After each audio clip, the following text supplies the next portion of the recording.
नमस्कार दोस्तों, जान लेते हैं यूपी के सभी 75 जिलों की बड़ी खबरें। इससे पहले आप हमारे चैनल को सब्सक्राइब करके वीडियो को लाइक कर दें और हमें ये बताएं कि आप ये वीडियो किस जिले से देख रहे हैं। अब खतौनी की जांच के बाद ही होगी जमीन की रजिस्ट्री। योगी कैबिनेट ने 30 प्रस्तावों को दी मंजूरी। मुख्यमंत्री योगी आदित्यनाथ की अध्यक्षता में हुई बैठक 31 से 30 प्रस्तावों को मंजूरी दी गई है। इसमें सबसे बड़ा फैसला जमीन की रजिस्ट्री को लेकर हुआ है। अब खतौनी की जांच के बिना जमीन की रजिस्ट्री नहीं होगी। योगी कैबिनेट ने 30 प्रस्तावों को दी मंजूरी। कॉमर्शियल सिलेंडर की डिलीवरी पर रोक। योगी कैबिनेट ने मंगलवार को 30 प्रस्तावों पर मोहर लगा दी। मध्य पूर्व में भीषण जंग के बीच रसोई गैस सिलेंडर को लेकर संकट बढ़ने लगा है। इसी बीच पेट्रोलियम कंपनियों ने कॉमर्शियल सिलेंडर की आपूर्ति पर रोक लगा दी है। यूपी में अब 10 अप्रैल के बाद फिर बन सकेंगे मतदाता। नाम जोड़ने, काटने और संशोधन के लिए 6 मार्च तय थी अंतिम तारीख। गोरखपुर में मतदाता सूची के विशेष गहन पुनरीक्षण SIR की अंतिम तिथि 6 मार्च 2026 समाप्त हो गई है। हालांकि आवेदन अभी भी आ रहे हैं, जिनका सत्यापन 10 अप्रैल को अंतिम प्रकाशन के बाद होगा। आजमगढ़ मेडिकल कॉलेज में डॉक्टर पर मरीज को निजी क्लिनिक भेजने का आरोप। वायरल वीडियो पर नोटिस जारी। आजमगढ़ के राजकीय मेडिकल कॉलेज के डॉक्टर पवन विश्वकर्मा पर मरीज को निजी क्लिनिक भेजने का आरोप है। वीडियो वायरल होने के बाद प्रधानाचार्य ने संज्ञान लिया। सिम से ई सिम बदलने को आए कॉल तो हो जाएं सावधान। कानपुर में कारोबारी से 1 करोड़ 28 लाख की ठगी। मेरठ से ठग गिरफ्तार। कानपुर के एक लॉजिस्टिक कारोबारी से सिम को ई सिम में बदलने के बहाने 1 करोड़ 28 लाख रुपए की साइबर ठगी हुई है। साइबर टीम ने 7 महीने बाद मेरठ के एक आरोपी को गिरफ्तार किया है। इजराइल ईरान वॉर युद्ध से कानपुर की निर्यात बाजार संकट में, जाने कितना बड़ा नुकसान। 500 करोड़ का माल फंसा। मध्य पूर्व में बढ़ते तनाव और युद्ध जैसी स्थितियों से कानपुर के निर्यात बाजार को बुरी तरह प्रभावित किया है। मार्च से पहले सप्ताह में एशिया और यूरोप के स्थानीय उत्पादों की मांग में भारी गिरावट आई है। दिल्ली से पुरुलिया जाना हुआ आसान। 14 मार्च से लखनऊ होकर चलेगी एक्सप्रेस ट्रेन। लखनऊ के रास्ते आनंद विहार से पुरुलिया के लिए एक नई एक्सप्रेस ट्रेन 14 मार्च से चलेगी। प्रधानमंत्री नरेंद्र मोदी इसे पश्चिम बंगाल में हरी झंडी दिखाएंगे। उत्तर प्रदेश में फरवरी में GST राजस्व में उछाल। कुल कमाई 355 करोड़ रुपए बढ़ी। फरवरी 2026 में उत्तर प्रदेश को GST से पिछले वर्ष की तुलना में 355 करोड़ रुपए अधिक राजस्व मिला, जो कुल 7202 करोड़ रुपए हुआ। योगी कैबिनेट की बैठक आज 27 प्रस्तावों को मिल सकती है मंजूरी। इन जिलों को मिल सकती है बड़ी सौगात। मुख्यमंत्री योगी आदित्यनाथ की अध्यक्षता में कैबिनेट बैठक में उच्च शिक्षा विभाग के शिक्षकों को कैशलेस चिकित्सा सुविधा देने पर प्रस्ताव मंजूर हो सकता है। CBSE के पेपर का QR कोड स्कैन करने पर खुला YouTube वीडियो, हैरान रह गए छात्र। CBSE कक्षा 12 एम्प्लॉयड मैथमेटिक्स परीक्षा में प्रवेश पत्र के QR कोड को स्कैन करने पर YouTube वीडियो खुलने का छात्र और शिक्षक हैरान रह गए। हालांकि CBSE ने स्पष्ट किया है कि प्रश्न पत्र प्रमाणिक है और सुरक्षा से कोई समझौता नहीं हुआ है।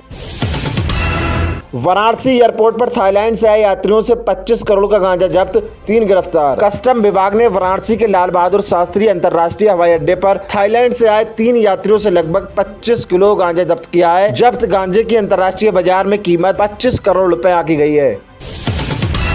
ज्ञानवापी वजूखाना सर्वे मामले की इलाहाबाद हाईकोर्ट में अगली सुनवाई 15 अप्रैल को होगी। ज्ञानवापी वजूखाना सर्वे मामले में राखी सिंह की याचिका पर इलाहाबाद हाईकोर्ट में अगली सुनवाई 15 अप्रैल को होगी। न्यायमूर्ति रोहित रंजन अग्रवाल की एकल पीठ ने यह तारीख तय की।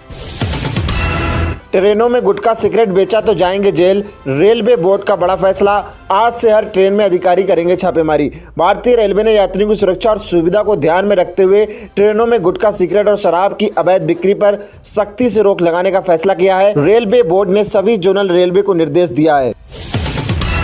बेंगलुरु, मुंबई समेत कई शहरों में LPG की किल्लत। हरदीप पुरी ने की PM मोदी के साथ हाई लेवल मीटिंग। प्रधानमंत्री मोदी ने ईरान युद्ध के कारण LPG की कमी पर उच्च स्तरीय बैठक की। पेट्रोलियम और विदेश मंत्रियों के साथ उन्होंने आपूर्ति संकट से निपटने की रणनीति बनाई।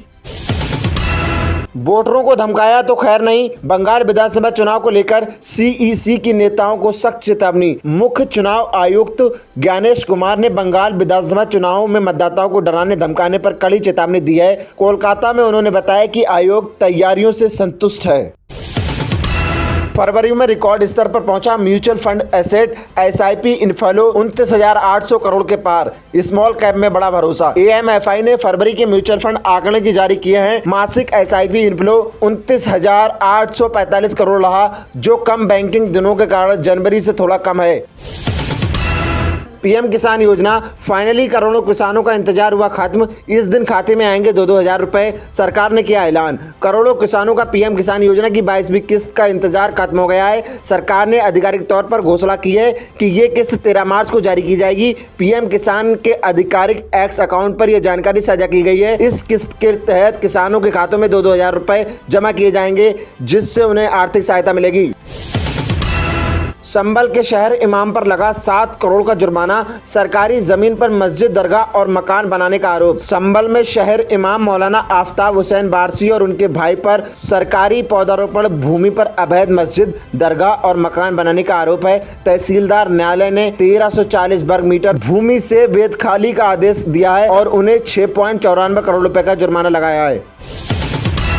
गुरुग्राम सिग्नेचर ग्लोबल सोसाइटी में मिट्टी धंसने से 7 मजदूरों की मौत, कई लोग फंसे। गुरुग्राम के बिलासपुर थाना क्षेत्र के सिग्नेचर ग्लोबल सोसाइटी में निर्माणाधीन साइट पर मिट्टी का बड़ा हिस्सा ढह गया, जिसके नीचे दबकर 7 श्रमिकों की मौत हो गई। इस हादसे में करीब 10 लोग मलबे में दबे होने की आशंका है। 8वें वेतन आयोग पर एक और बड़ा अपडेट। इन कर्मचारियों के लिए अलग पे रिवीजन कमेटी पर सरकार ने दिया ये जवाब। केंद्रीय सार्वजनिक क्षेत्र में उद्यमों के कर्मचारियों के लिए अलग वेतन संशोधित समिति की मांग पर सरकार ने अपना स्पष्ट किया है। वित्त राज्य मंत्री पंकज चौधरी ने लोकसभा में बताया कि नॉन एग्जीक्यूटिव और बोर्ड स्तर के नीचे अधिकारियों के लिए ऐसी कोई समिति गठन करने का कोई प्रस्ताव नहीं है। भारत में नौकरियों की बहार। 2026 की दूसरी तिमाही में रिकॉर्ड 68% भर्ती की उम्मीद। इन सेक्टरों में सबसे ज्यादा मौका। भारत में 2026 की दूसरी तिमाही के लिए कंपनियों की भर्ती योजना रिकॉर्ड स्तर पर मजबूत है। मैन पावर ग्रुप की रिपोर्ट के अनुसार नेट एम्प्लॉयमेंट आउटलुक 68% तक पहुंच गया है, जो पिछली तिमाही से 17% अधिक है।